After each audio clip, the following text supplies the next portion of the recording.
Hello everybody, it's Claire here from Sewn by Claire, and being as Easter is rapidly approaching, I thought we'd start on a little Easter project today. Now it's one I have made before, but I have to confess I can't find where I put it because it was a couple of years ago. But I thought about it and I thought that it would be a lovely thing for us to make together, and if you've never made a bag before, then it's a really good introduction to having a go at making a little bag. There's not too many supplies needed, so it's not going to be very expensive to make. You will need to buy the pattern though, and the pattern is from a company called Stitching Notes on Etsy, and I'll put a note on here for you of that and what the website or the Etsy shop looks like for you, because you will need to go there and to purchase the pattern first. Now it isn't the cheapest of patterns, I do apologise for that, it's just one I've already got in, so that's why I'm going to use that one. However, if you want to watch the video and see how it's put together, either you could have a go at drafting your own, or you could search for bunny ear bag on Pinterest, and then quite a few alternative designs come up. They're not exactly the same, but they are similar, and if you wanted to choose one of those patterns instead, then absolutely, I understand that not everybody can afford patterns all the time, but if you can, it's a really delightful one. There's a rabbit and a mouse, so there are two options, but for Easter we're going to be making the rabbit today.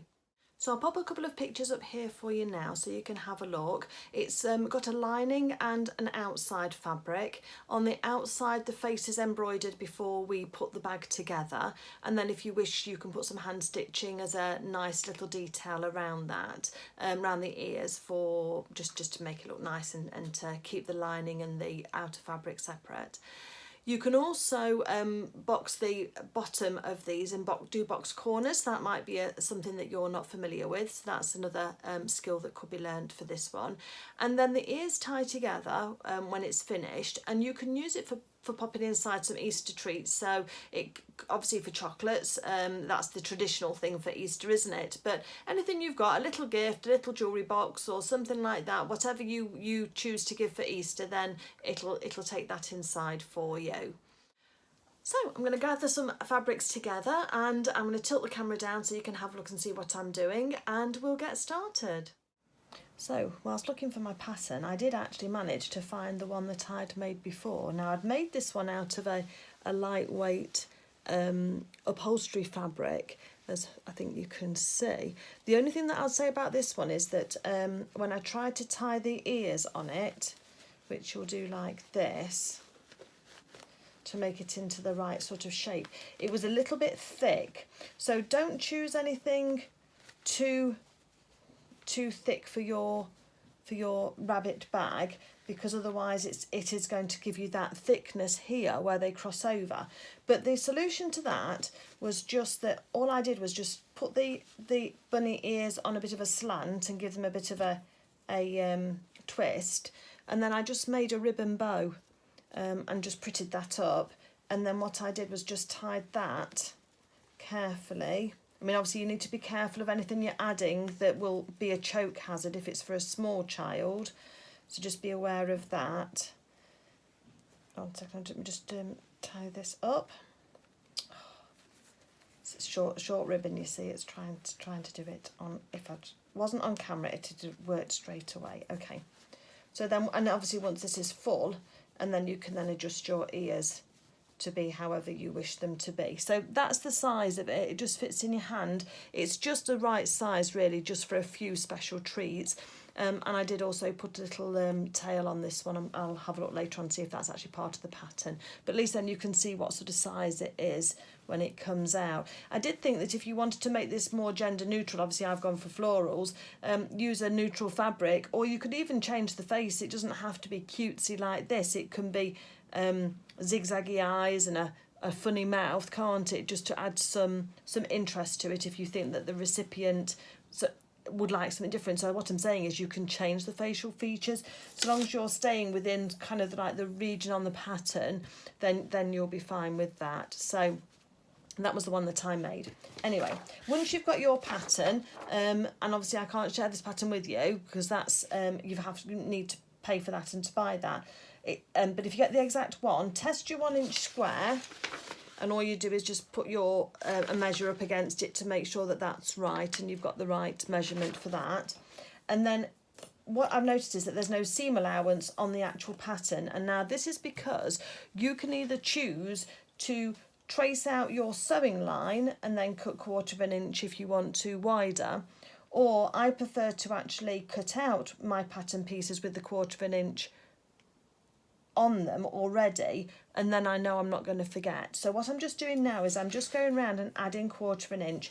So where I've got a solid line like here, you can see, then all I'm using is my seam gauge or a tape measure, and I'm just making some little dashes just at the 1/4 inch mark, just away from what will be actually the sewing line. So the solid line on here is actually a sewing line.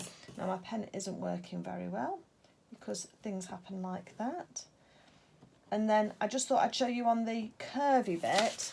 So I'm just doing dashes like this on the curvy bit, and then all I do is just go and just join those up together, just roughly, because we're going to cut this out anyway, or I'm going to trace it off and then cut it out because I like to keep my patterns intact. On the straight lines it's easy. All you do is just use your ruler and just make sure the ruler runs through the middle of all of those 1/4 inch lines that you've added and just draw straight up. But I just thought on the sides you might not be familiar with adding seam allowance around the side of a pattern, so I thought I'd just show you how to do that. And all you do is you keep your 1/4 inch mark at a right angle to the actual pattern cutting, well, what will be the sewing edge, and that adds on your 1/4 inch for you. Okay, so once you've got that, either cut out from your paper your pattern piece, or if you're like me, I'm just going to put some other paper over the top of it and trace it out so that I can keep this intact for future reference. It just means I don't have to keep printing it out. So let me get my tracing paper and then we'll talk about fabric. Okay, so I've just traced mine out, and I've actually made 2 copies because in the instructions you have to cut 2 this way with the ear slightly to the right, and then for the outer you need to cut 2 the other way up with the ear slightly to the left. So again, you know how I like to make things easy for myself. So what I've done is I've cut out 2 patterns. That's the lining, and then I just turned one over and then put my writing on the other side so that I've got that so that I've got those 2 copies in order to be able to use. We can't use mirrored copies here because you need 2 of the same orientation of each one, the lining and the outer. So this isn't the same situation as a mirrored one where you can just fold your fabric in half and cut 2 out, because you'll end up with one the wrong way round. So you do need to follow the cutting out instructions really carefully on this one, because it's an asymmetrical top to it for the ears. So what we're going to do now is I'm just going to get my paper scissors and I'm going to cut out these pattern pieces, and then we can then talk about laying it onto our fabric. So I have my pattern pieces now cut out, and on the top here we've got a little 2-way arrow, and the first thing I'm going to do is take a ruler, I've got one to hand, and I'm going to just move that is a grain line so that we get the pattern straight on the fabric, and I'm just going to extend that up into the ear and down to the bottom on both of these. So that gives us the grain line then, so we can actually make sure that our pattern is straight on our fabric. So that's it for the pattern, so put that to one side. So the next thing then is fabric. Now, because I made mine before in this slightly thicker fabric, I've chosen a much thinner fabric for doing this next one, and it is just a thin viscose linen that I've got, just a natural colour, because I think that's what will make the embroidery stand out nicely on it, and I can use similar colours. So choose whatever you've got. I mean, you can use a cotton. A quilting cotton is great, is perfect. I mean, even if you're short of fabric, you could even use an old pillowcase or an old sheet if you wanted to, just to make them up. But it depends how much effort you want to go into, or what your stash is like in terms of what fabric you have available to you. So I'm just going to use this one. The first thing I'm going to do is open it out, and I'm going to press this flat so that's ready for cutting out. The other thing that I've chosen is a quilting cotton. This one's a Tilda one. I've just used this this cheerful polka dots. I just thought it was quite nice. But again, a quilting cotton is great. It's nice to have a contrast though for the ears, so that you can have the ears sort of twisted out, and the lining actually goes down inside the bag. But that's just personal choice. This is somewhere you can let your design flair go run amok if you want to, and choosing what you're wanting to make. So I'm going to use these. So the first thing that I'm going to do is press both of these to get rid of any creases in them and make them ready for me to be able to use. Okay, so I'm going to use the selvage edge of my linen because I've got one on the other side. The reason I'm pointing that out to you is I want to do something different with my lining fabric, and it's just a tip just to share with you. So what I want to do now is take 2 for the lining, and I'm going to place it down at the bottom, and I'm going to use one of my pattern weights just to hold that still for me, just whilst we look at how we're going to place these, because if we're clever and if we get them right, I think we can interlock the 2 ear pieces so that we don't use quite as much fabric as if we're trying to cut out 2 like that. So we get quite a lot of wastage here and again here. Whereas if we turn this upside down, because the fabric is the same but get the pattern the right way, then we should be fine with getting some more work out of that, some more space out of that, so that it's more economical use of the pattern of the fabric. Words, Claire, words.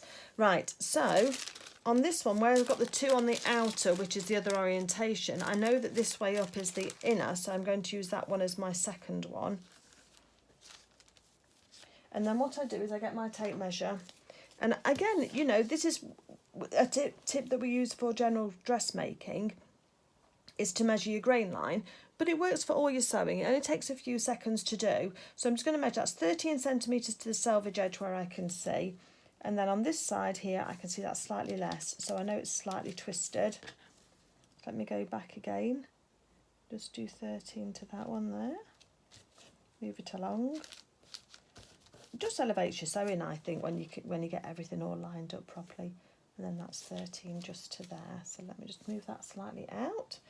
Pop a pin in the top. I mean, obviously, if you're going to draw around, put your pattern weights on and draw around it. But once I've got mine lined up, I tend to put a pin top and bottom, and that'll just hold it straight for me. And now we can make sure we're not going to go off the edge too far with this one, but we can make sure this one's as straight as possible now. And I can see the grain line through my tracing paper. So that one's about 7. And that one's more than 7, so let's take it to 8 if we can. No, 7.5. Okay, so 7.5 to the point I was measuring from, and 7.5 to there. So again, that's now straight. So I'm going to just pin that top and bottom of my pattern piece, and that will then keep that straight whilst I put the rest of the pins in to hold that down and cut this out. So these 2 are being cut out the exact same orientation. I've just turned one round 180 degrees just so they can interlock, and it just, I think there's a lot less wastage of fabric. But again, if you're not bothered about wasting your fabric, then that's fine. I just try to maximise mine as much as I can do. So I'm just going to pin these pattern pieces on and cut these out. Okay, so when you've got your 2 outers traced out, and they're both the same orientation we've got here, I've just kept my pattern piece on at the moment because we're going to trace the face through into the other side. To do this, I just take a pin, I just pop it through at the point of the eye, trace my pattern back so it reveals where the pin is on my fabric, and I just put a little mark at the bottom of the pin. So again, on this side here, put the pin, I know it sounds horrible putting the pin through the eye, but we're just doing it just to mark out where this face is, and then it just gives you a mark where that pin meets the fabric, where you can just put a little dot. Now I'm using a Frixion pen, which is a heat erasable pen for that. And again, likewise for the nose, I'm just going to use that to start me off, knowing where the marks are for the nose on either side. Looks a little bit faffy, but it does work quite well. And then where those 2 lines join together, It's just going to give me like a reference point, and then where that line stops. I mean, obviously you might have some carbon paper you can use, dressmaker's carbon paper you can use just to trace that off. But it just gives you some idea when it works as to where that is. So the pin's just going through the end of the line, and it just gives me a little mark then on either side then that I can then draw up, because we're going to embroider this face. So that's how it looks once you've drawn your lines together. And of course this is heat erasable. And then if we just put one pin mark in the centre of each cheek, then that will also give us an indication of where that should be for that embroidery. And those marks will then iron out at the end because they are heat erasable. So that's just transferred those marks onto there for you. Okay, so let's put those to one side because we're now going to work on our lining. So for the lining, your grain line is going to be important because quite often, whoops, pattern going off the end of the table, you might be working with a print, especially if you've got like a straight line like this. And what we're trying to avoid is that your print kind of goes off on direction on the pattern. If yours is not a regular print like this, you don't need to worry so much. It can be off grain slightly and it's not going to cause a problem. But for us, what we want is we want a nice straight grain if we can do. So again, I'm going to use as much as I can. Oh, now the tip that I was going to tell you is this is a fat quarter of this Tilda fabric. When I start using it, I always use the side furthest away from the selvage edge. So the selvage edge is this one that is often printed, especially on quilting cotton it is, because it'll tell you who it's made by. So it's made by Tilda. It's part of their Plum Garden collection, and it gives you the reference number for the print, and this is called plum.nutmeg. Then all of these colours here are the colours that are used within the print, so they're quite cute. But what it means is that if I want some more of this fabric for a project later on, if I've cut off this selvage printed edge, I don't know what I've been using. So that's why I always start away from the selvage edge, because then I can order more if I need to, or if I wanted to. So what I'm going to do now is just place I'm going to follow the dots on here to a certain extent, and I'm going to get my pattern piece going through one line of dots all the way through the middle, and then I'm going to put a pin on. So rather than oh, I could go a bit further down actually, can't I? So let's not waste that little bit at the bottom if we don't have to. So I think we can go about halfway through those, and then make sure this is straight on here. So it just means that you're trying to get the best out of your fabric, and also make sure, especially for stripes, you want the stripes to go in straight up through the ear, unless your pattern's on a diagonal, and then you might want to go on a diagonal. But we're going to have to move this across, look, because it's just going off the edge, I think, when I start to line this up.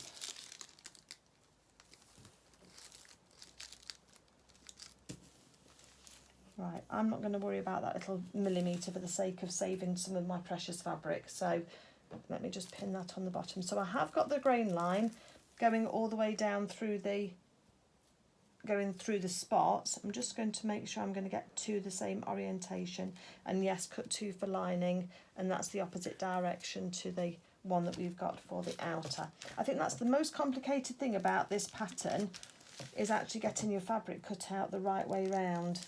Because it's asymmetrical, meaning that it's not symmetrical, they're not both the same ways, it's not interchangeable, so you have to keep your thinking cap on whilst you're just working that out and making sure that you're right, because obviously we don't want to be, unless you're making multiple bags, then we don't want to be getting this wrong.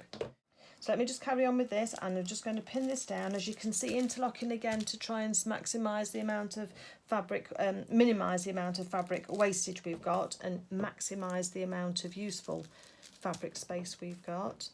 And then I would cut this out, and then we'll be ready to embroider our face first, because before we construct this, we need to embroider our face onto our rabbit.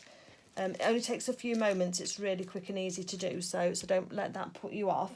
So let me just cut these out and I'll come back to you. So next thing we're going to do is just take some embroidery floss. I mean, you can use ordinary thread if you want to, but you're going to have to make it quite thick. We're going to just choose a couple of colours that we can use for cheeks and for our our eyes and our nose. So I've got a dark grey here. That might look quite nice for the nose without being too dark. So I'm going to use that. And then I'm going to try and use some colours that are already in my fabric. So I've got a bit of a turquoisey blue here. Kind of matches that. So I'll use that for the eyes. And then we need some sort of soft pink then, if I've got a pink in here for cheeks. Here's quite a nice one. That should, yes, that'll show up, and that kind of matches that purpley pink there. So I'm just trying to tie the colours in. I mean, obviously you don't have to. You can use whatever you've got. And as you can see, I've got quite a selection of mismatched threads that left over from other projects. And all I'm going to do then is take a needle. I'll use an embroidery needle, but you can use anything that you've got. And what I'm going to do first is I think I'll do the nose first. You don't need very much, but I'm going to use, it's on this cardboard bit, haven't I? Might as well just use what's there and then just take off what we don't need. Excuse the car noise. I live in a apartment block and they're in Spain, and therefore there's quite a lot of to-ing and fro-ing through the day, but it's too warm to have the door closed today.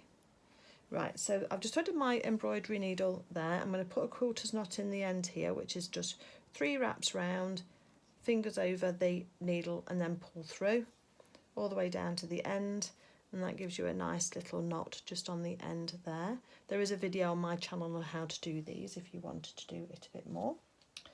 And I think I'm going to start in the centre of this nose here. I'm just going to take a stitch out and come back into that point, put one of the points of the nose there. I'm going to come back to this centre point where we went in originally, trying to get sort of in the same hole if we can do. Try not to pull your threads tight, and then go into the other one. So I'm just doing one long stitch. Look, there's nothing under there, it's just one long stitch. And then back up to that point again, trying to not leave any threads spare between them. We can always tidy that up afterwards if we need to. And then down into the bottom of the, towards the mouth. So we're away from the nose now, aren't we, down towards the mouth. Hold on a second, threads gets... If you just get a loop like that, just pull on it, on the loop, and it should release that knot for you like that. And then I'm going to come over to one side of the little mouth and do a stitch back to the base here.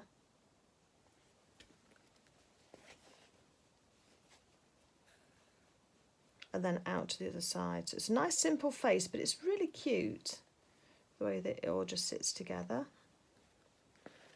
And then we just have a little look and just make sure that we've got it all nicely all matching up. Yep, happy with that. So then turn it over, and then where we've got some crosses of threads, I'm going to start and just cast off my stitch by just putting a few stitches just through the thread, not through the actual fabric itself. So you can't see any stitches on the other side. So I'm just kind of putting those stitches through the knot. And then when we get to that point, I'm just going to make a loop and then put my thread through, and then that should pull it tight, and that should make a really nice knot there to hold that still. Nice snips. Whoops. And take that off. And there we've got our little nose ready. Probably going to need, oh no, we're going to use blue for the eye, aren't we? Let me put that back onto there again. I do save all these little extra little bits because sometimes you only need a small amount, don't you? Don't need much. So I'm going to use a thicker one than is on there, but we don't need much. Let's take that off. I'm going to do quite decent sized eyes on here. Let's hope my needle will thread all of this through. Might not do, I might need a bigger needle. Oh no, I've got it. Yep, no, it's gone through. We're all good. Okay, and I'm going to do a quilter's knot again with 3 wraps round. And we're going to do, and now she says to do colonial knots. Now I know how to do French knots more than I know how to do colonial knots. So I'm going to do one of those. So I'm going to come up on the middle of the eye. I'm then going to wrap my thread 4 times round my needle, round the stem of my needle, the shank if you like.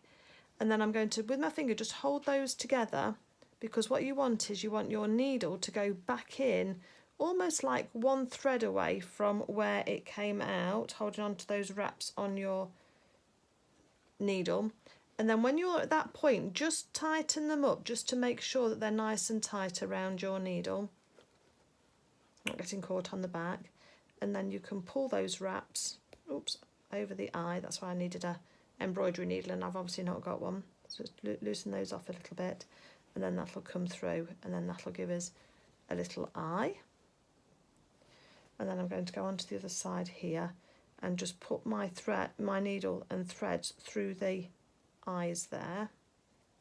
I mean, if it's this for a very small child, you might prefer just to draw a face on, just so that there's no risk of these threads coming undone if they get chewed on at all. As some little ones like to chew things, don't they? The other thing I could have done, I suppose, was leave a tail, and we could tie a knot, which I'll probably do on the next one actually. That might work well.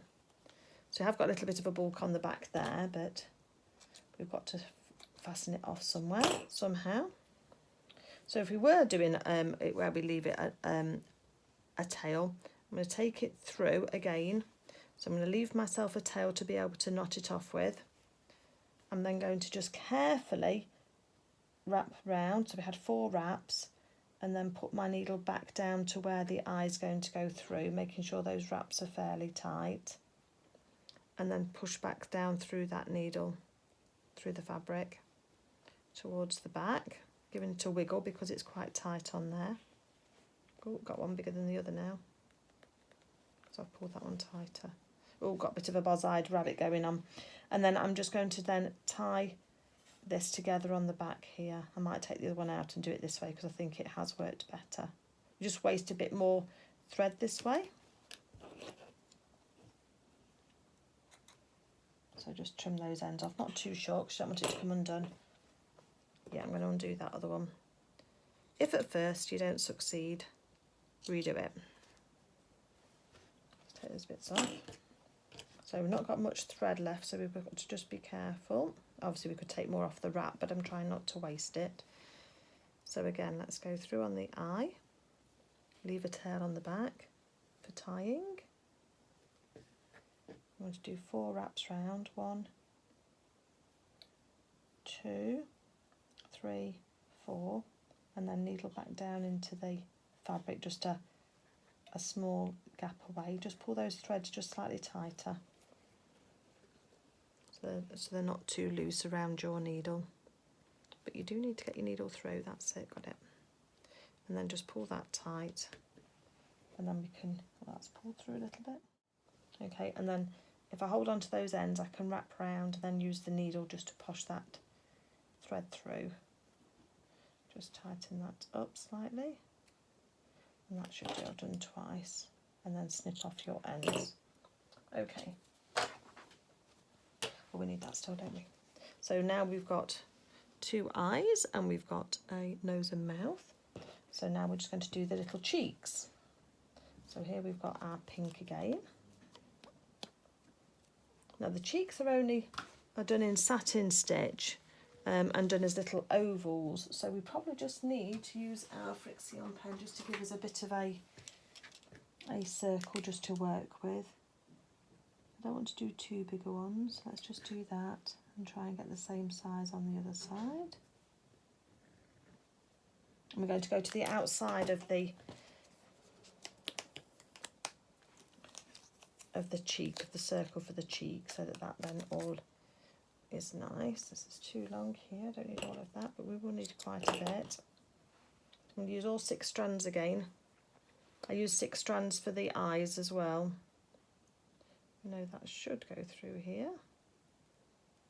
You can use fewer. And if you don't know already that embroidery floss is 6 strands generally. If you separate the end, you get 6 individual strands that you can use. So depending on how thick you want your facial features to be, you can choose to use, 1 or 2 strands, or a few as you can. I'm trying to do mine fairly speedily, so I'm using 6, but obviously it's up to you.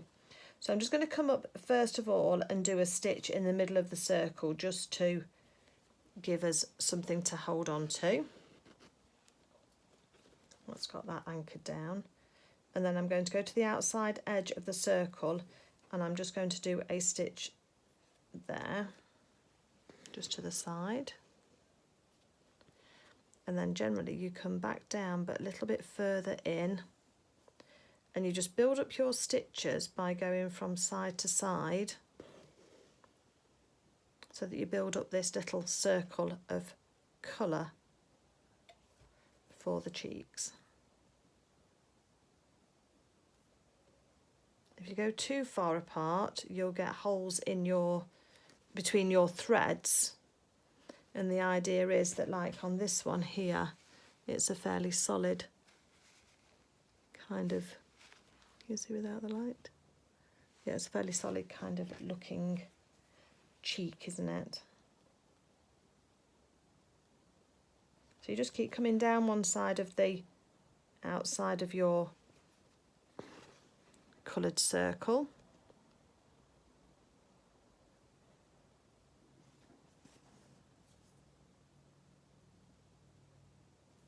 Probably could have used fewer threads than this, but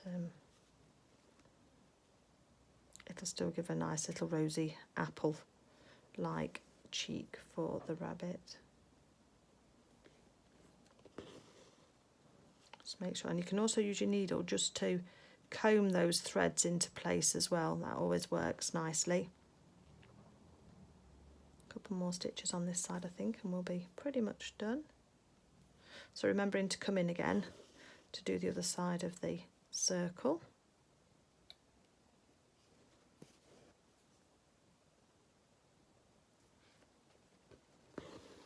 That's that one done. Obviously you can do whiskers if you wanted to as well. You could just do some threads depending again on the age of the child that you're working with, and just cast off. I'm just going to do a few stitches into the back here just to anchor those threads down so it doesn't start to come undone. Snip through that. Let's do the other side. Well, I'll go on and do the other side. I'm just going to do it exactly the same way, but I won't take your time by making you watch me. So I'll just stop the video now and just do the other one. But so far our face is coming on looking really quite cute.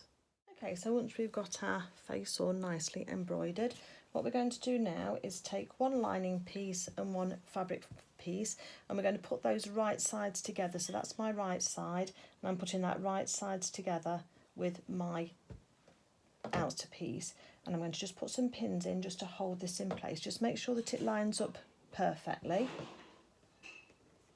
Sorry, excuse noises in the other room. I'm just pinning around this curve, because what we're going to do is we're only going to sew around this curved edge. So we're going to start here with a bit of a reverse stitch, and we're going to stitch round all the way around the ear and then come back to here again, and we're going to do that on both parts. So again, get our fabric piece there, lining piece, that's it. So get them both lined up and they should match up perfectly. We've done our cutting out right, and then we're going to sew round this with a 1/4 of an inch seam allowance, because that's what we added onto our pattern piece. If you added more, then obviously you'll stitch with more, or if you've got a sewing line that you've got drawn onto your fabric already, then you'll do that. I'll just use the edge of my fabric to sew.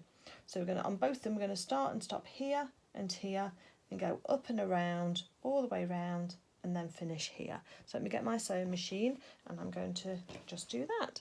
So the way you can set your sewing machine up so that you're doing your 1/4 of an inch is you can follow the markings on the side here. The other thing you can do is also look at where your needle position is so that you can use the edge of your presser foot, and I find that easier to follow than sometimes these lines on here. So all I'll do is have a look and put my seam gauge with 0 down at where my needle drops down, and then I will then change my needle position, because my machine will allow me to do that, and most machines will, and I can move mine across until I feel that I've got a 1/4 of an inch seam allowance. I'm going to go with that. Okay, so I've moved my needle across to position 6, so mine goes from 0 to 7, and I've got my needle position number 6. And I'm going to now line up my edge of my pattern piece with the edge of my presser foot, I can take out this first pin so that we don't get go sew over there, and I'm going to turn my speed down because we're going to be sewing around a curve, and we know we're going to have to use what's called a pivot function, and I'll show you how to do that. But turn your speed down on your machine if you've got it, or take it steady, otherwise you're going to end up with a series of straight lines. You're not going to get a lovely curve. So let me show you how to do this. So first of all, let's take a few stitches forward and a few stitches back. And then I have a function where I can put my needle into my work. So if you've got that, activate that, because that's very useful. Because we're almost straight onto a curve here. So I'm just going to do a couple more stitches further forward, just to take us so that we're just starting to go around the curve. And then to pivot, you leave your needle in the work. If you haven't got the function where your needle always ends up in your work, just use your hand crank to move your needle up or down, but just then at the end, just move it down. And then by lifting up your presser foot, you can now move your fabric freely because it's anchored in the same position with your needle. And what that means is we can take a few stitches at a time, 2 or 3, and then we can gently just lift up the presser foot, pivot our work round just very slightly, do a stitch or 2, you don't need many, just to start and navigate round this curve.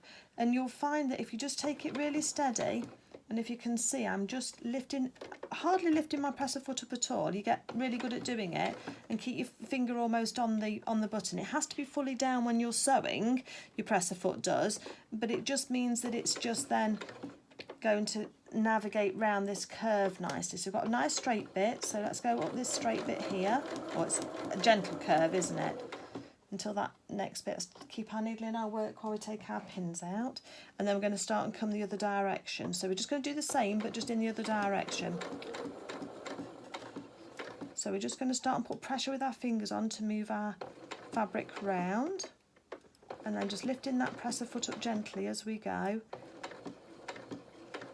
It just helps us just keep to that 1/4 of an inch. Let's take that pin out before we get to it. Keep your work flat on the bed of your machine, and you can see here where we're going to start and come off here now. So what we're going to do now is just pivot that round so that we're back onto the fabric again. Well, we've never left the fabric, but the edge of the presser foot, which is I'm using for my 1/4 of an inch seam allowance, was almost off the edge. So just keep coming round. That's it. And we'll just follow this round, just nice and steady, nice and gentle. Take a few stitches at a time. It's going to give you a really nice curve, and if you've not used this pivot function before, if it's new to you, it really is a game changer. So I use this a lot on doing necklines, for doing clothing,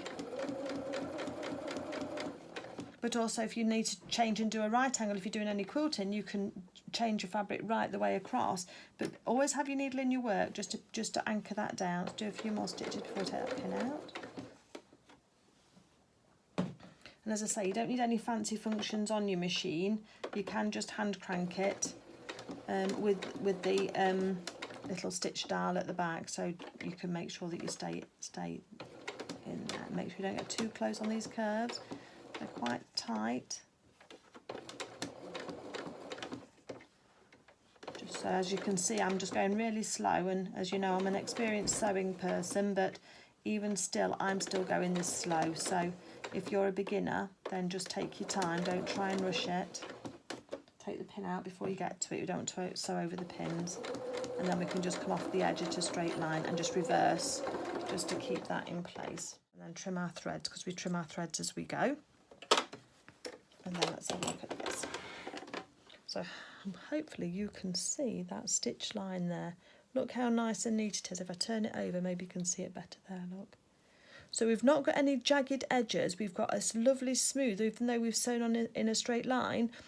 In effect, with using that pivot function, it's just given us that lovely, lovely curve. And then what you're going to do is, if you have pinking shears, I am a fan of my pinking shears, which are these triangular scissors, then we're just going to use these to just trim off around this curve. You don't want to get too close to your stitches because you need to keep that seam allowance intact, but it will just help it turn through and lie flat. and that's literally all I'm taking off the edge there. It's not much at all. I'm taking off it through the outer and the lining as well. If you don't have pinking shears, then all you're going to do is do some little triangles out of your fabric like this. So just use your snips. I've got these little snips that I use, but scissors will work just as well. And just take these, it's just a little bit longer, that's all. And take those out, because what you'll see, I'll turn one through without snipping it and show you later on what a difference it makes. But again, another game changer for your sewing if you're a new sewist. And as I say, you can just do these little triangles. You're going up to, well, not quite up to, a few threads away from your stitch line, but you're just going through all of those and they will come out. And it's not to prevent any fraying, it's actually to make this seam lie flat when we go to press it, which we'll be doing shortly. So let me just go ahead and finish off the rest of these. So anywhere where there's a curved edge, we're going to use that. So I wouldn't do this bit here. Wait until you're getting onto the curved edge here and just kind of do maybe 1/2 inch to 1 inch in from that edge. And then I'm just going to, as I say, just round these edges here. Just take your time. Make sure you've got the main bit of your fabric out the way so that you're not going to snip that by mistake. I'm literally going to go to there. And then I'm going to do the same side on the same on here, but try and not go straight into the... So again, I've tried to leave a flat bit here that's intact, because that will help us when we're turning this through, because we'll have to press this open on that edge, and it'll be easier if you've got more to hold on to and handle. Okay, so that's what it should look like, just round this ear edge, just on both of them. And then I'll come back and just show you about the curve and what a difference it makes to it when I finish. So let me just go and do this one. Okay, so I've got both of mine now sewn round the ears. This one I haven't trimmed, as I haven't zigzagged, and this one I have taken those edges off with that zigzag. So let's turn this one through first. Just put your finger through inside the ear, pull the two sides apart, and then normally you can then sort of grip it with your finger and then peel it back. You can always use a knitting needle as well. They're very good for turning things through that are small like this.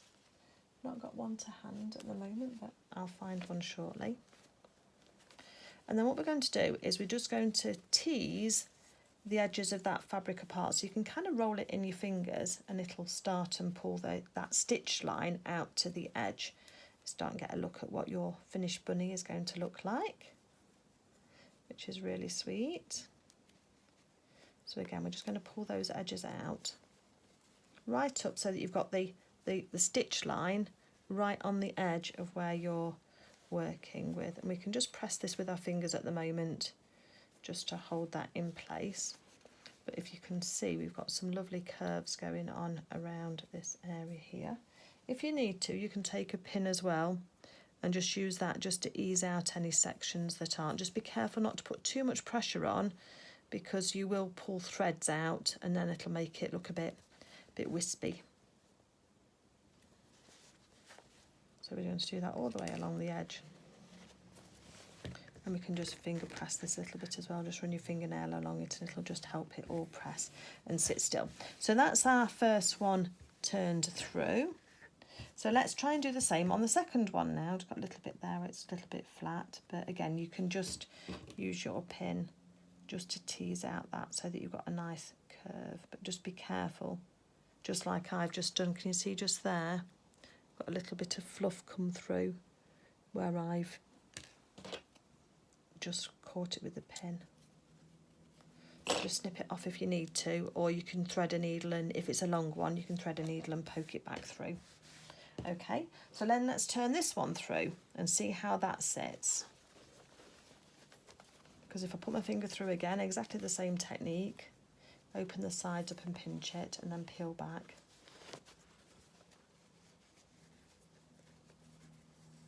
And then roll that seam exactly the same way, just in our fingers, just to get those edges to the side. because what I think you can see hopefully is that this hasn't turned around as nice as the other one. And yes, sometimes that can be the stitching, but I've used the same technique on both of them. But what you find is if you put your finger over the seam, and you can try this on yours as well, you'll feel little bumps underneath that seam that don't want to stay straight, and you haven't got a curve, as neat a curved edge as this one. Just looks a bit bulky. This one's much flatter and sits just much nicer. And when I press this one, let me just give this one a quick press, because that always helps it too. Look how nice and flat that here is. So there's no wrinkles in the inside here. That's all sitting all lovely and flat. Whereas if I try and iron this one and try and get this one to lie flat, I mean, look how it's pulling on the side there. Can you see? It just doesn't want to lie flat. It just pulls and gathers. And even if I pressed this, which I'm not going to do because I want it to look right, but even if I did, it wouldn't be right. So that little tip on clipping your corners, your seams, your curves is a really good one to have. As I say, you can just do the little triangles with your scissors. It just takes a few moments. Or if you've got a pair of pinking shears in your stash somewhere, then you can use those, and that's what I tend to use because that works quite nicely. So what I'm going to do now, avoid this first bit, but go in about there. Make sure you only cut in through your lining and your top fabric that you want to. Just trim off. And literally it is only a bit, but it just takes that bulk out of that seam and just helps it all lie flat, as you'll see in a minute. And it is worth labouring this point because it does make such a difference. And then come off at the edge so you're not going straight into there. Just get rid of my bits before they go everywhere. And then we're going to just do the same thing again. We're going to put our finger through, push our thumb in there, and then we can peel it back and pull it out again. And already, hopefully, you can see that this is going to lie much flatter.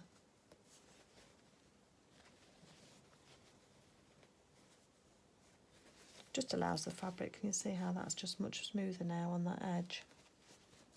And again on this edge, really nice and smooth. Just roll that out with your fingers. Use the pin if you need to, just to get that shape. Being careful, just press it with your fingers because that'll just help it as well. Much nicer curve.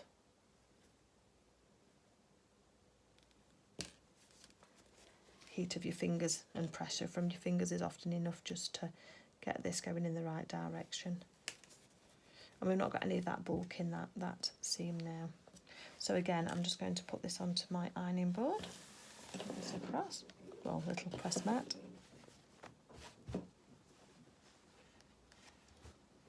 Just pull out those sides so it's nice and flat. Then give that a press.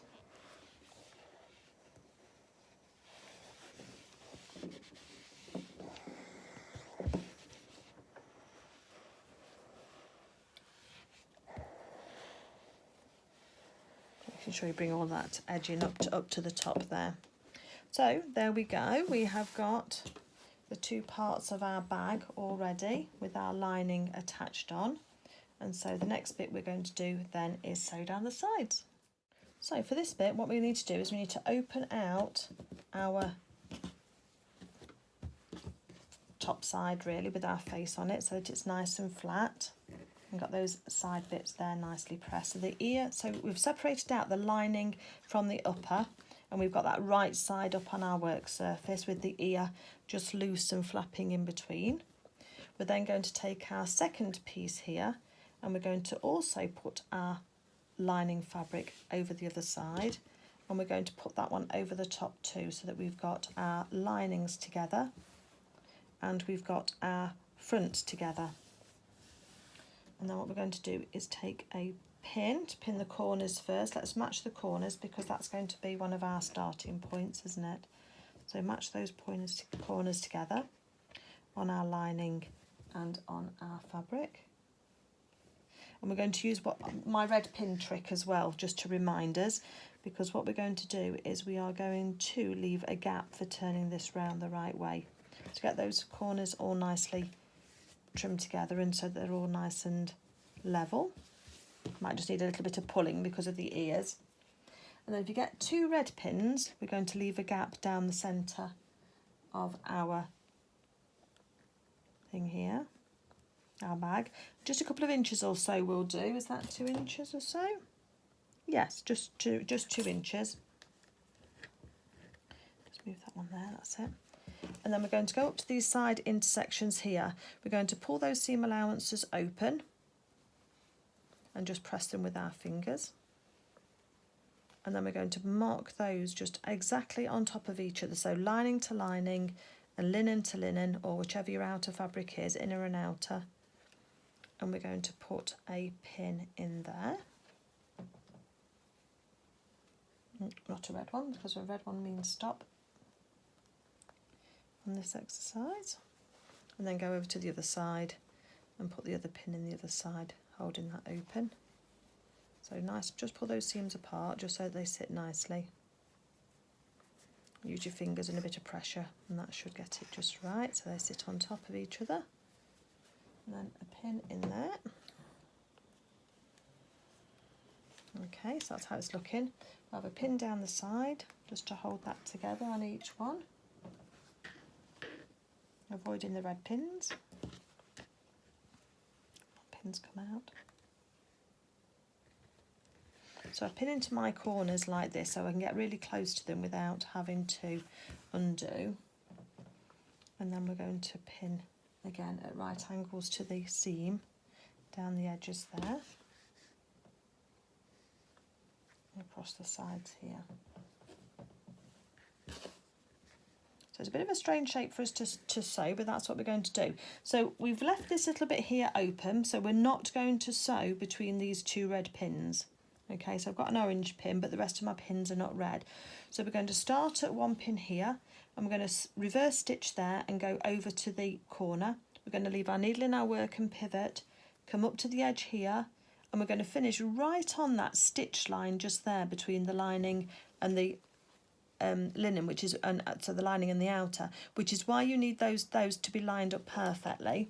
So and we're going to pivot again while we change direction, and we're going to sew round all the way around again, do the same thing, pivoting at each corner and at this point here, and then we're going to reverse stitch here and stop, because then that's going to give us the room to be able to turn our bag around the right way. So let's get on and do that.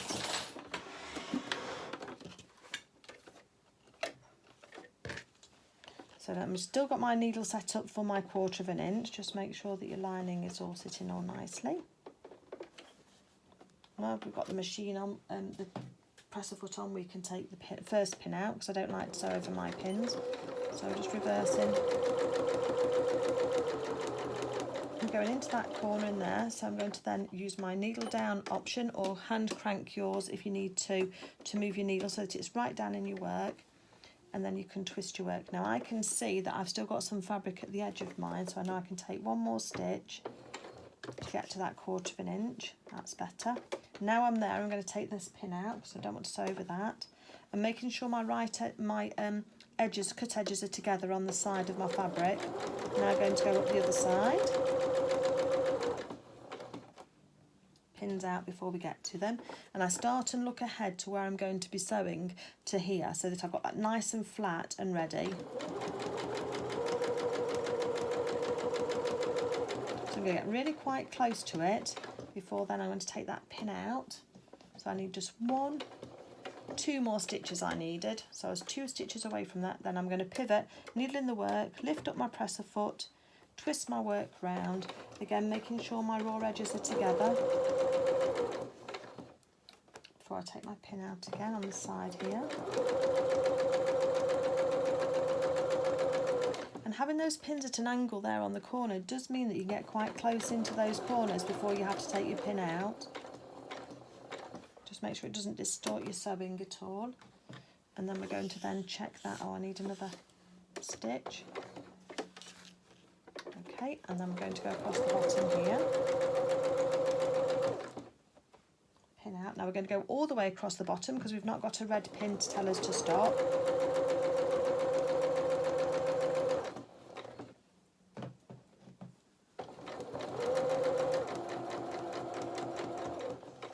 So I just need to watch that pin because that's quite close to there.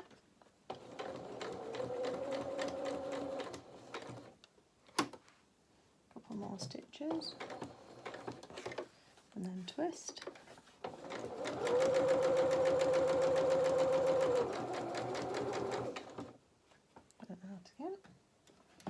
Coming up the side now to the other part, where the lining and the fabric outer meet.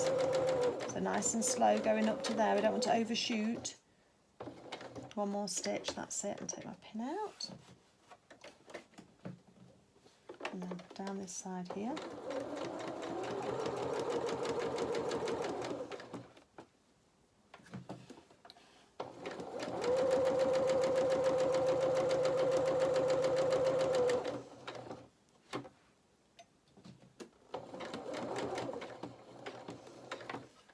Your raw edges are together so that you catch all of that, and then into our red pin where we know we've got to stop again. So when we get close to that, I'm just going to take that pin out, 2 or 3 more stitches, and then I'm going to just reverse stitch just to reinforce that point.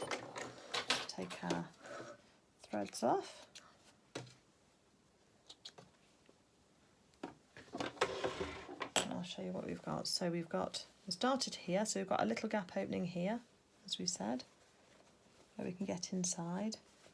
We've gone all the way to the edge, down to the corner here where we've put our needle in our work, pivoted around the other side, and then we've finished here again. So the next thing we're going to do is what's called box these corners, and that's what gives us this square shape for the bottom of the little bag. So we need to sort of create this with our bag so that it'll sit when we want it to sit up, but it also just means that it's not really pointed on the sides, so it takes that point out. So that's what we're going to do next, and the way that we do that, we work while the bag is still the right way inside out, and what we're going to do is pull the 2 edges of the bag, the outer first, so your outer fabric apart first, and then we're going to then pull open that seam allowance and just open it with our fingernails. If you can see, that just kind of opens that out. And we're going to do the other side as well. Just be careful if you've got a loose weave fabric. This one's quite loose, but we don't want to make it fray past our stitches. And you're trying to find that point where you pivoted right on the very edge. And then what I do is I'm going to put a pin through the seam of one side, and I can see that that's off. So if you look on this one here, when I did my test one, that seam is slightly off, so we're trying to get it to match up across the bottom. That one's slightly better. So it is possible. And the way that we do that is we put a pin through the stitched line on that seam allowance when it's open, and then we go over to the other side and we keep testing until we get our pin through that same stitched line on the other side. We make sure everything's all lying flat, and then when we've got that in place, we can just pin it, and that'll just hold it for us and hold it open for us whilst we're working with it. So let's go and do that on the other side as well. So pull your corners apart up to the point where you did your little pivot on the corner. Open up your seam allowance.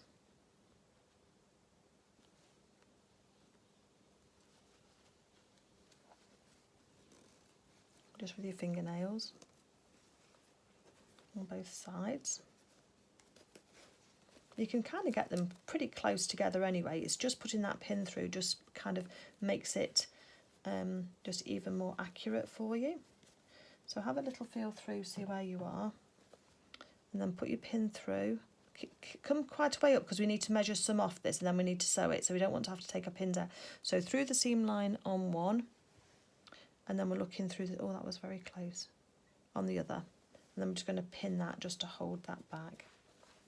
And then what we're going to do is we're going to lay this down flat on our cutting board or our work surface, and take your tape measure or your seam gauge, and then from the very point we're going to measure 3 centimetres. Yeah, I'm going to do it from the inset of this little bit here. So 3 centimetres in, and I'm just going to draw a line, and then I'm going to draw that line across, making sure that it's nice and even on both sides, because I want this to be nice and even. So then I'm going to go on to the other one, do exactly the same thing, just fold that lining back, open it all up, and then 3 centimetres from the inset. So I'm going from this point here inside there, 3 centimetres.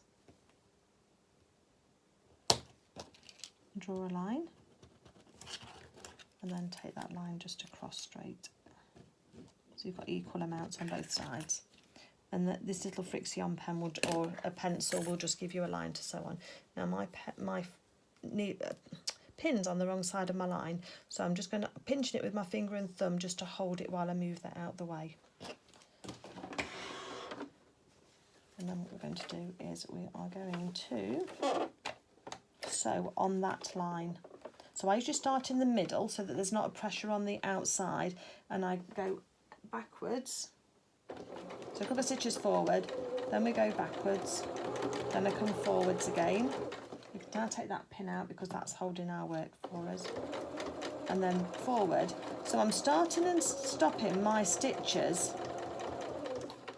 in the centre here, because if you think about it, the pressure point,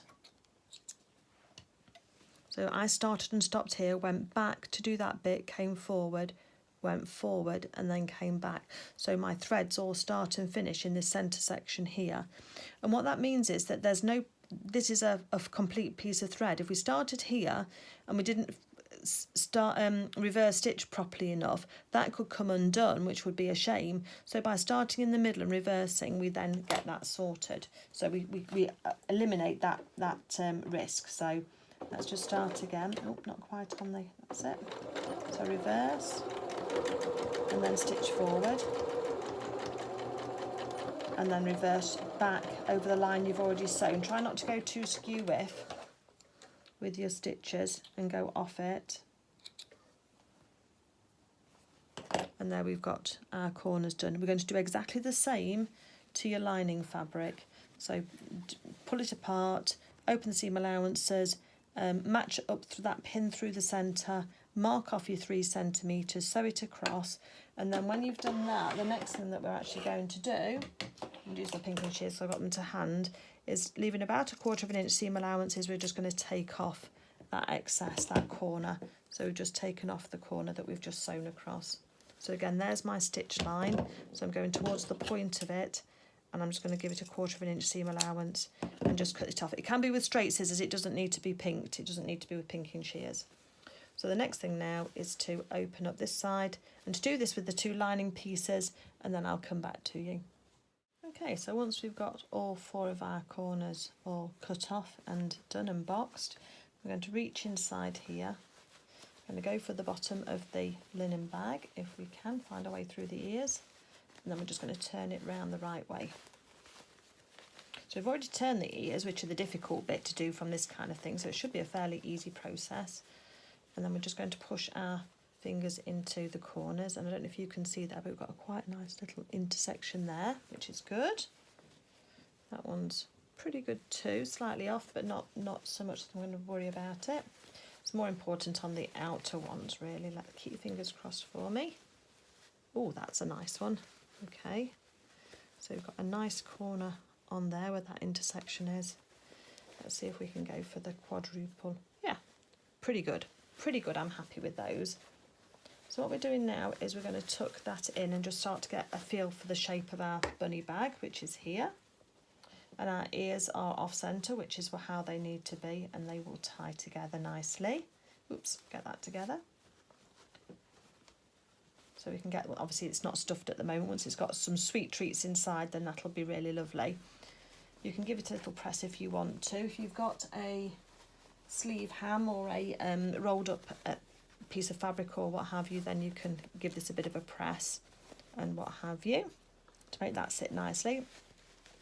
The only other thing we need to do is, if you turn this inside out now, we just need to use a ladder stitch to seal this base up. So just pull the base out of your linen out of the way and find your seam where we left it open, and we're just going to find that 1/4 inch seam allowance and just finger press it, just to give us a ridge to work with. If you've got any threads, just pop those back inside. So we've got a seam allowance this side, and we've got a seam allowance that side. So I've tucked those both in, and then what we do is we get a hand sewing needle, get a fine one, that one will do. We get some of our nice coordinating threads because we want it to be invisible. And thread our needle.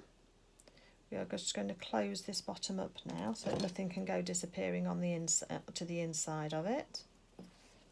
Let's just do that 1/4 knot, so I'll just do 3 twists and then pull it along. Okay, and then we've got our little knot at the end. So when I'm sewing anything up like this, I look for where the end of the machine stitching is, and then I put my knot hopefully through so I kind of fold it under the seam allowance and then aim it to come out a couple of stitches back along that seam. So if you see, there's my final stitch just there, and then I've come a few millimetres the other side of it into the stitch line, because there's no pressure on that stitch and on that knot just there for when we take a couple of stitches. So then pull the knot inside, so that's buried the knot inside from the underneath, so you're not going to have any knot visible. It's all about creating a nice finish, isn't it? And now I'm going to take a stitch from this side here, and then a stitch from the other side,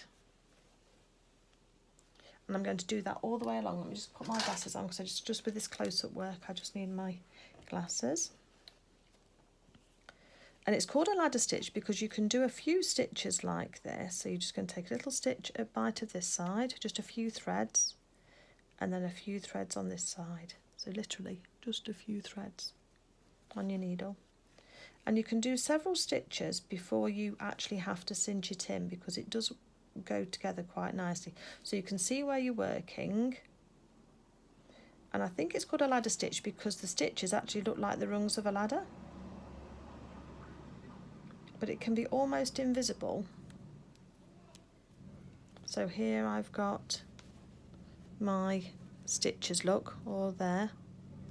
And then if I just pull on the thread, you can just see it all cinch in. And then when we flatten this out at the end, you can see how that almost goes invisible at the end there.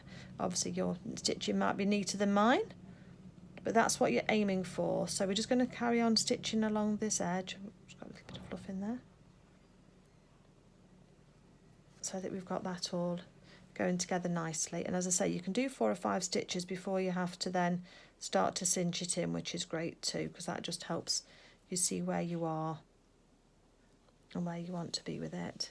So I'm just going to do that all the way along, and I am going to go a couple of stitches past where I finished off with my stitching. So there's the edge of my stitching here, and I'm just going to go a couple of stitches back in so before I cast off, in order that I just keep the pressure off those stitches so they can't break. There's not going to be much pressure on them anyway, but it's just something that I do, you know, when I'm doing, because I use this stitch when I'm sewing my lunar lapping toys as well, and so it's just good to not have any pressure on there, especially if it's a stuffed animal or what have you that you need, so, or that you're working on. So it's a good stitch to have to hand, but so you can just cinch it in, and then when it's pulled flat, and that's almost invisible there. Obviously the pattern changes, but you can see that, but that's fine. Okay, so again, we're just trying to get a really nice even finish on this, make it look really pretty. I know it's only a small little bag, but they are useful for all sorts of little bits and bobs, and it makes a really nice little addition to some chocolate, doesn't it? Just for well, for anybody. You could give best friend, husband, child. Doesn't have to be a child, does it? Okay, so I'm just going to carry on to the end and then finish this off, and then we'll talk about the edge stitching that we're going to do just as another finishing touch. Okay, so for this final stage, we've got our little bag here already. Now, if you're watching this before you make yours, before you sew at the bottom of the bag, I'm going to suggest that you put the thread through for doing the big quilting stitch if you're doing that. I'm going to do quite a long piece, so I hopefully don't have to join it. And I'm just going to take 3 threads. Now if you want to separate out your embroidery threads, just tap it on the end to loosen off those threads so that you've got them individual ones. Don't try and take more than one at a time. Just take one, hold the other one with your fingers and your thumb, and this is an exceptionally long piece, but hopefully you can see that just pulls straight the way through. I'm actually going to use 3 threads. So where's number 2? Let's hope they don't all bunch up on me and that I can get all 3 out without it being a problem. Just smooth it down, and then there's the other one. Okay, so if you try and take out more than, so if I demonstrate with this, although this is slightly better, because if you try and take out 2 of these and do it this way, it all gets tangled up and you get yourself in a right knot. Can you see how that's all starting to knot up? So my suggestion is that you just do one at a time. Then once you've got them together, take your ends, make them even again. Where's the end of this one? That's it. There we go. So I've got all my 3 ends together there. Just make them even again, and then just smooth your fingers down them. Oh, I've got 2. I've got the start and stop of one of them, not 2 ends. Right, okay. Try again. So 3 ends together, and just run your fingers down them. Obviously try not to get a knot in the end. But the idea is that in smoothing them again together, they kind of go back into one thread. And if you've got any thread conditioner, if you're a keen embroiderer, you might have some thread conditioner or some beeswax. That's the other thing that you can use. Just make sure you've not got too delicate a fabric that you're sewing with, that the beeswax, little bit that gets on it might damage your fabric. But that's a good way of getting your threads to stay together as well. Should have my glasses on for threading this, and I haven't. Hold on 1 second.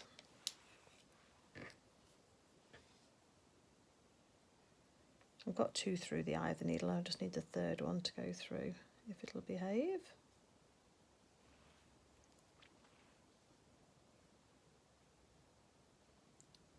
There we go. So just get those ends together again so that they're even. And then we'll go down the bottom here and we'll do a quarters knot.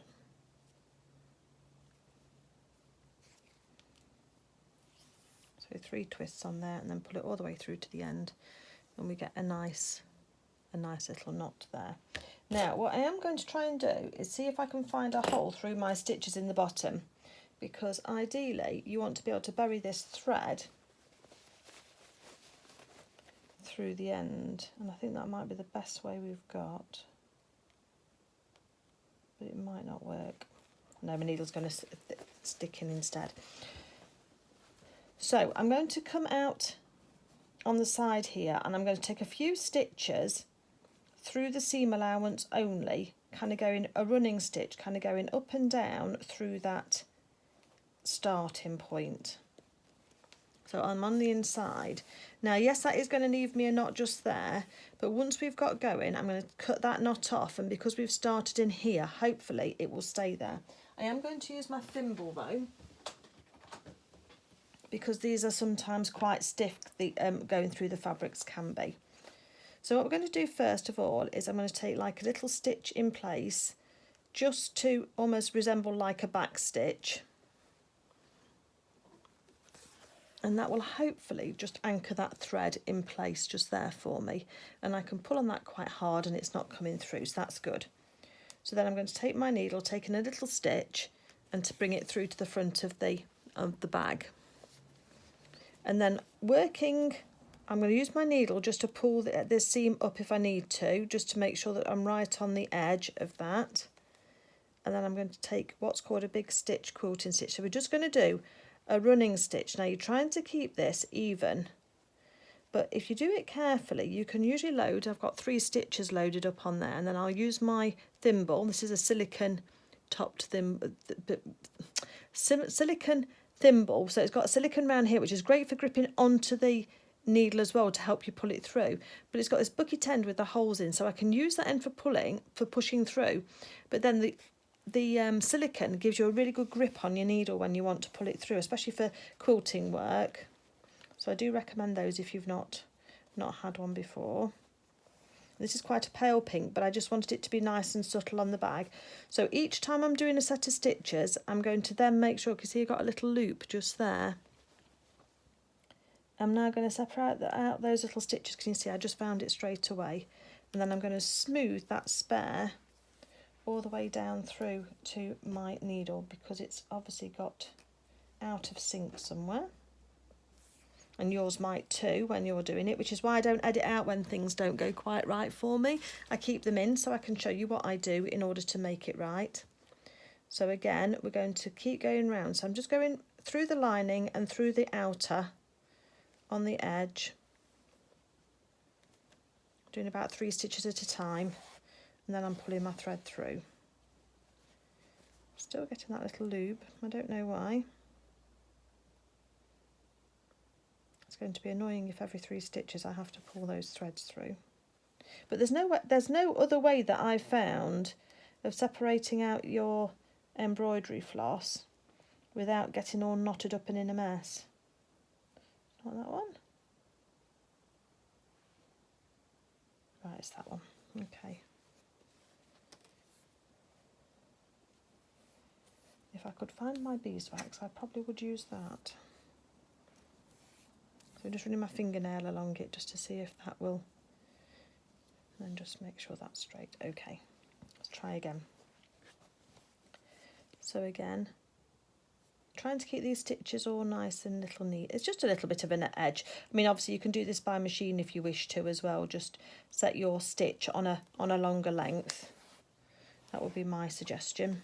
I think 3 or 3.5 is probably nice. Oh, that's better. We've sorted it. Because you want your stitch for top stitching, which is in effect of what it is, to be longer than on the machine, to be longer than your construction stitch, because there's no pressure on it, so it's not as if it's got to hold a seam together. But there we go, that's what I'm doing with mine, and that's what it looks like on the inside. So it's just going through both sides, and I'm just going to go all the way around the ears and all the way around the edge. It just keeps everything together neatly and just makes it look nice. It's a nice finishing touch. A little bit of hand stitching is often quite nice, isn't it? Quite therapeutic. So just make sure every time you pull it through you've not got any gathering on your ears at all.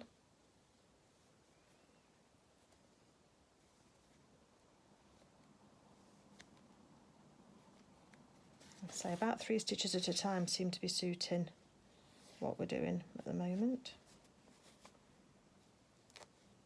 That's it. I'll say apologies for the car noise, but real life goes on, doesn't it, outside of YouTube land?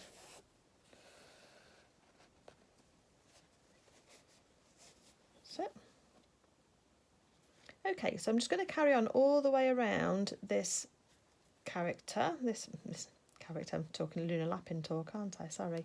All the way around our little bunny bag, and then when it's ready for showing, I will show you at the end, and then we can just talk about how, if you've used a thicker fabric, or if you like this little bow, then you can add a little bow to yours should you wish, just so that you've got all the skills then that you need to create a little bag of your own and embellish it and have it however you want for somebody special for Easter.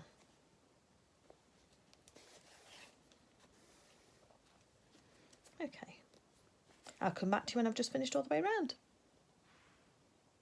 Okay, so I'm just about at the end. I've just gone all the way around, and I'm just at the end. So I just thought I'd just come back to you and just show you what I'm going to do at the end. So I'm going to do a stitch, just a single stitch to kind of take me up to where I want to be, and I'm just going to take another one over the edge of this seam allowance here, just so that we've got where we want to be.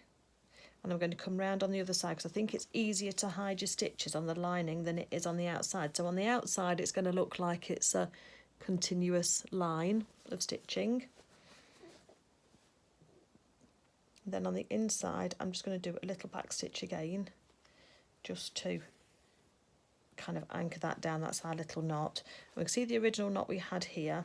So I'm going to now put my needle in pretty much where I just came out, and then if you wiggle it, if you wiggle your needle up and down as you're going through the seam allowance, hopefully you take some of the top seam allowance and some of the bottom, and you're going to go in and out and create little stitches all the way down. So I'm not going through on the other side, and I'm going through on the seam allowance and then pull it back down again. And if we take off those two threads, just put a little bit of tension on them, they should disappear back into the work. Run your nail over them. So the ends of the thread are down here, and we've got a little just double stitch a couple of times there, but I don't think anybody will notice that. Obviously, if you've got a neater way of finishing this off, then you use whatever you like. So let me just get something just to stuff in this, just to give you the idea of how it looks, and we'll then talk about tying it and also how to do the little bow.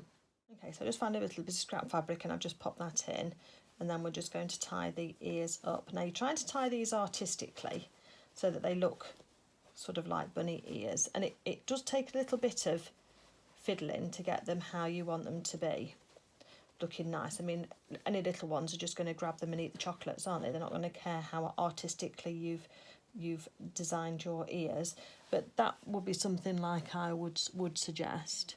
So with the contrast colour sticking up, or you know, just go with one of each and do it however you like. In order to do a different tie, if you wanted to on the top here, then we're going to start with a piece of ribbon. So if I borrow this one here,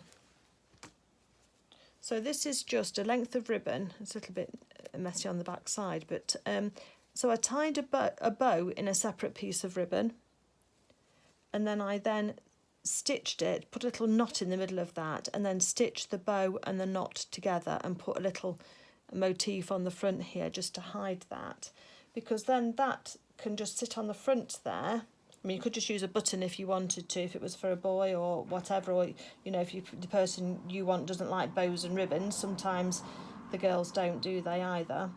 And then wrap it round and tie your bow as neatly as you can, and then it kind of does stick up that way as well, which I think I prefer it that way with the little ribbon on it, but it just depends on how you want it to be. So before we wrap this up, if you just wanted to put a pom-pom on the bottom, on the back of yours like I did on my original one, then all you need to do is just take a few wraps of wool. I've got some old just double knitting wool here, if you've got it available to you, depending on what you've got. Just, yeah, I mean, you can do the old circles of cardboard if you want to and do that type of thing, but this seems to work quite well. It might be a bit thick actually. Oh no, that should be okay. Oh, it's going to have quite a big tail on it, this one.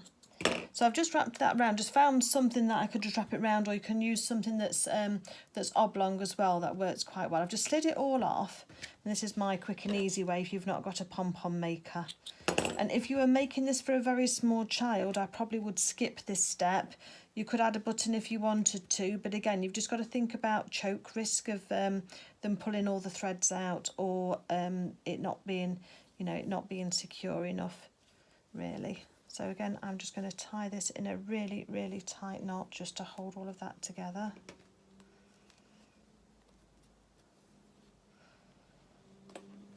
So tying that all together in the thing. And then normally you find all of the loops, don't you? And then you cut them through. I think I'm going to have a little bit of wastage on this. I'll probably find something narrower than what I used, because there's going to be a very, very big, very shaggy tail on my bunny. But it's because I nearly forgot. I was editing the video and I just went, oh, I forgot to do it with the tail. So I just thought I'd just pop back on and just do this quickly. So then what you do is you just start giving it a bit of a haircut, because that then makes the pom-pom a little bit more dense. I might be alright with it. Better off with these scissors, really. These are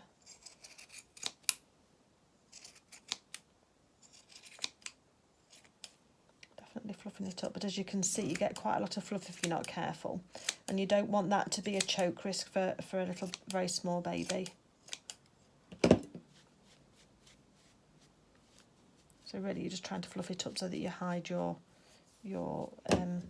ties that you've got around the middle. You can get all sorts of pom-pom makers, and I'm sure everybody knows how to make pom-poms from your early days, but this is our quick and easy way. Just keep fluffing it up. So yes, don't judge me on my pom-pom making skills, because as I say, I nearly forgot to add it on at all, because I'm going to just trim off that thread there quite short. That was the one that was holding it together, because I'll get a decent sized needle so that we can work with that little bit of thread.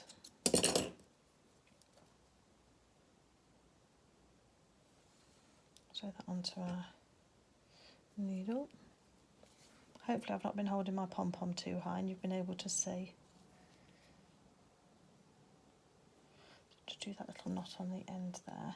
And then what I'll do is do a few stitches just to get this pom-pom thread anchored onto the pom-pom first, holding those bits out the way.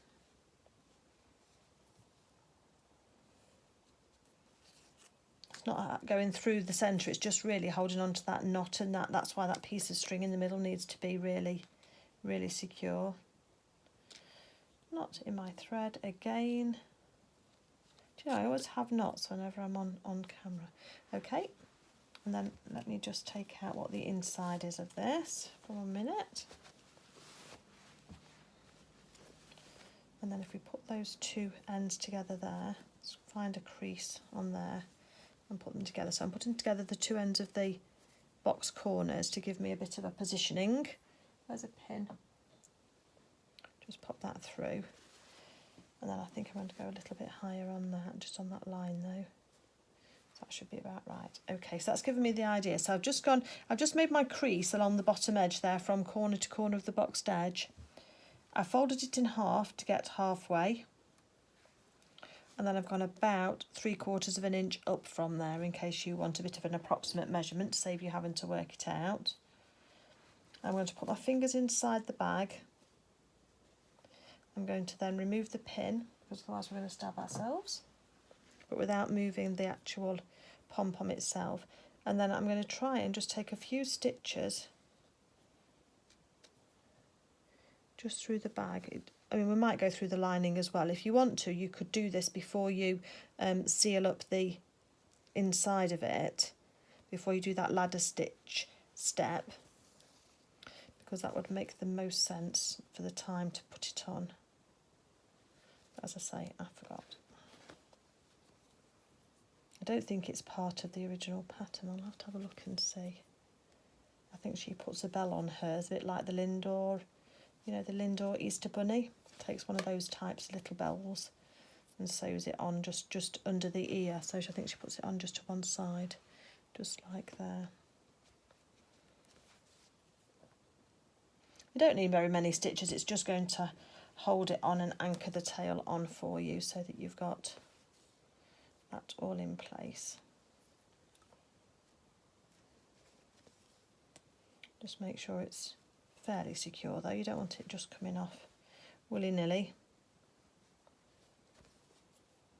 because these stitches are on the inside of the bag. You shouldn't hopefully see those. So now let me just take a few stitches through just to bury those threads. Just going through the pom-pom really. Just trying not to get rid of any pieces of wool of our pom-pom, not to lose any of the fullness of it. And then I'm going to go through make a loop and just go through. Makes a nice secure knot. And then I'm just going to snip off through the thread. Okay, so there's our little tail on the back there, sitting nicely. And obviously you can trim that up as much as you want and have it as big or a little as you want. Just put my filling back in again.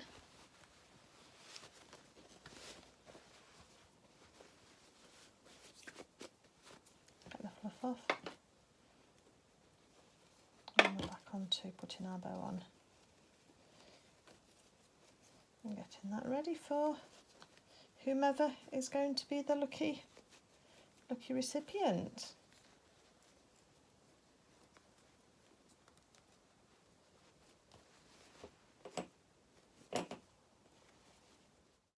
Okay, so there we are. There's our little bag that we've just made. Obviously I've kept the ribbon on this one, but you could take the ribbon off and you could change that for whatever you wanted. You could always put a little hair bow or something on, couldn't you, really, just to make it nice and have a little keepsake. But plenty of room in there for chocolates. And what have you, the odd Cadbury's cream egg, whatever it is that you actually like to eat. I haven't got any chocolate with me in the house, so otherwise I would have filled it with chocolate to show you properly, but I haven't got any, so you can all feel sorry for me. But I hope you've enjoyed stitching this along. I mean, it's a fabulous pattern by Stitching Notes, and I'm very grateful to them for putting all the effort in and all the background work to selling the pattern. I know I said it was little bit expensive. It was about £7.30, I think, currently. I think it was a little bit less when I bought it, but it was a few years ago now. But when you think about all of the time and effort that goes into writing a pattern and designing it and all the trial and error and then actually publishing and getting it out to people, then it isn't that bad, really, is it? And especially if you're going to make a few of these, and you can make a few of these over a few years, then obviously then you're going to get your money's worth out of it anyway, aren't you? But just want to say thank you to Stitching Notes for the pattern. Obviously I bought that a while ago. So yeah. Happy Easter, everybody, if you celebrate. If not, happy Chocolate Day. Whatever you're doing for the Easter holidays, whether you're with family, whether you're getting some nice quiet stitching time on your own, whatever you're doing to enjoy it, I hope you do have a wonderful time, and I will speak to you soon. Take care, everybody. Bye.